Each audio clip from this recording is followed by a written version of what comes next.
Welcome to the Ad Expert Podcast. Glad to be here. We're Ad Expert. We're an online marketing and web development agency based right here in Los Angeles. We focus on boosting online visibility, search engine traffic for businesses in places like Woodland Hills, Calabasas, Encino, Sherman Oaks, Van Nuys, all around the area. Yeah, helping local businesses get found online. It's crucial work. It really is. And today we're doing a deep dive into something that, honestly, challenges a really fundamental rule in SEO. Well, something that's been gospel for, years. Oh, intriguing. Always good to challenge the old ways. Exactly. It's just a fascinating question. Could going against that conventional SEO wisdom actually be the secret to getting higher rankings on Google? It's a great question. Yeah. And it kind of highlights why digital marketing, especially SEO, is never, ever static. What we think is best practice today can genuinely be turned on its head by new data tomorrow. It forces us really to keep questioning assumptions, stay flexible.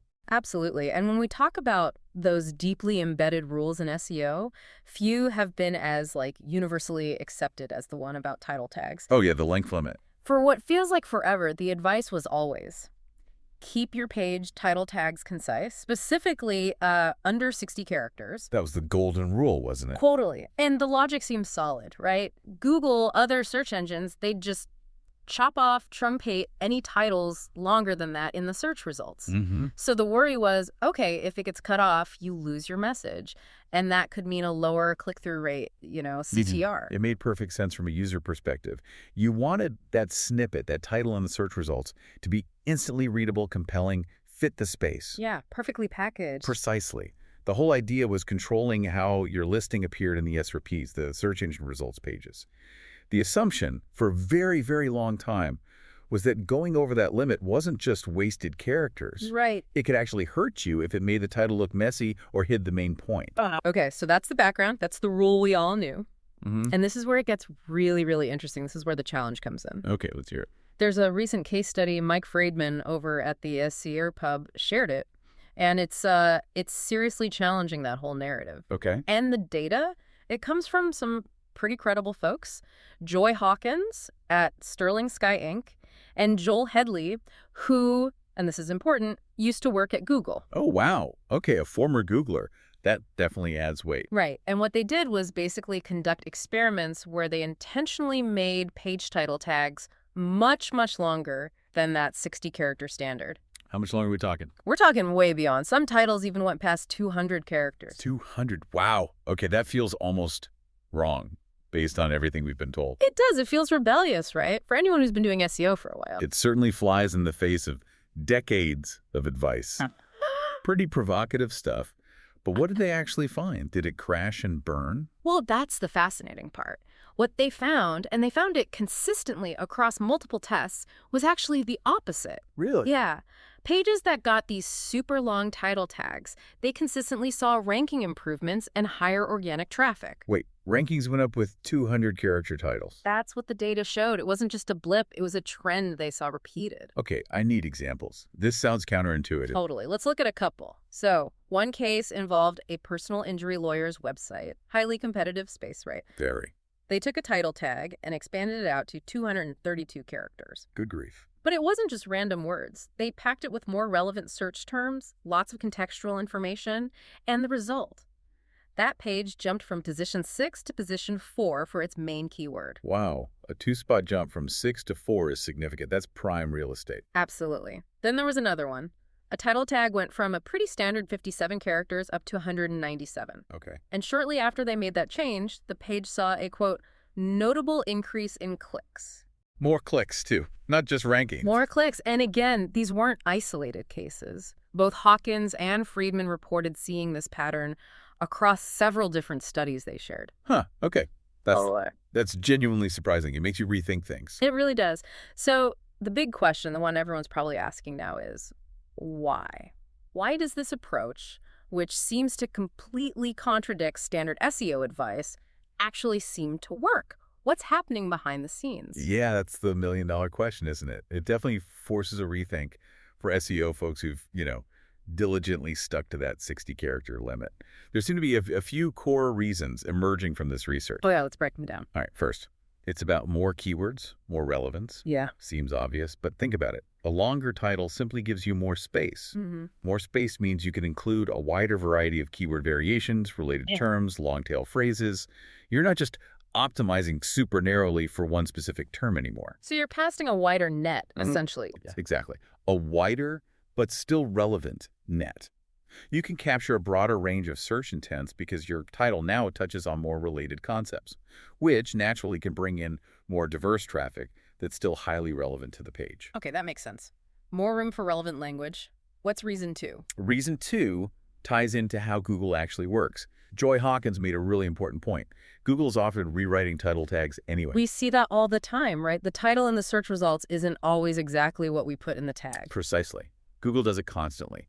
It's trying to best match the result to what it thinks the searcher really wants. So the thinking here is if you give Google a longer, more detailed, richer title in your HTML, you're essentially giving it better, more comprehensive raw material to work with when it decides how to display your page. Ah, okay. So you're feeding the algorithm more information, more context, so it can potentially create a better rewritten title for different searches. You got it. You're providing more signals, more clues about what your content covers. Instead of making Google guess or infer, you give it a fuller picture. This could lead to your page showing up more accurately for a wider range of relevant queries. That's a really interesting perspective. Give Google more ammo. Kind of, yeah. And the third reason tackles that old fear directly. The click-through rate issue. Right, the idea that truncation kills clicks. While that concern isn't, totally invalid, Mike Friedman argues that the extra context you get with a longer title might actually boost clicks, even with truncation. How so? Well, the key is putting your most important keywords and the core message right at the beginning of the title. Front-loading it. Exactly. If you front-load the critical info, then even if the rest gets cut off in the S or P view, users still see the most compelling part. They see enough to understand the value and relevance, and that added context in the visible portion might make it more appealing, encouraging that click. The richness outweighs the truncation, potentially. Okay, so the trade-off might not be as bad as we thought, especially if you structure the long title smartly. That seems to be the argument, yeah. Contextual richness can overcome the truncation downside if done right. All right, this is compelling stuff. It suggests the strategy can work, but like you said, it has to be done right. So how do we actually use longer title tags effectively? How do we avoid just creating keyword-stuffed monstrosities? That's the crucial part. Strategy is everything here. This is definitely not a license to just spam keywords. Google's way too smart for that, and it'll backfire. Right. But Hawkins, Friedman, and others offer some solid, practical advice based on their findings. Okay, tip number 1. Prioritize important keywords first. This is non-negotiable. Even with long titles, Google still truncates in the SERPs. So lead with your absolute core keywords, your primary target. Then follow up immediately with strong supporting phrases, benefits, things that add value for the searcher. Get the main point across right away. Instantly. Put the most impactful message front and center. Then you have the rest of the space to elaborate and add that extra context and relevance we talked about. Okay, prioritize. What's next? Second, and it goes hand in hand, avoid keyword stuffing. Seriously. Just because you can write 200 characters doesn't mean you should repeat your keyword 10 times. Please don't. Exactly. The title, even a long one, must read naturally. It needs to provide clear value to a human reading it. It should flow logically. If it sounds awkward or spammy, it's bad for users, and Google will likely sniff it out too. Natural language is key. Quality over just quantity of characters. Readability still matters. Yeah. A lot. Absolutely. And the final piece of advice is test and monitor. This isn't a magic bullet that works everywhere for everything. Right. SEO is never one size fits all. Never. Longer titles might work better in some industries or for certain types of queries than others. So the recommendation is experiment carefully.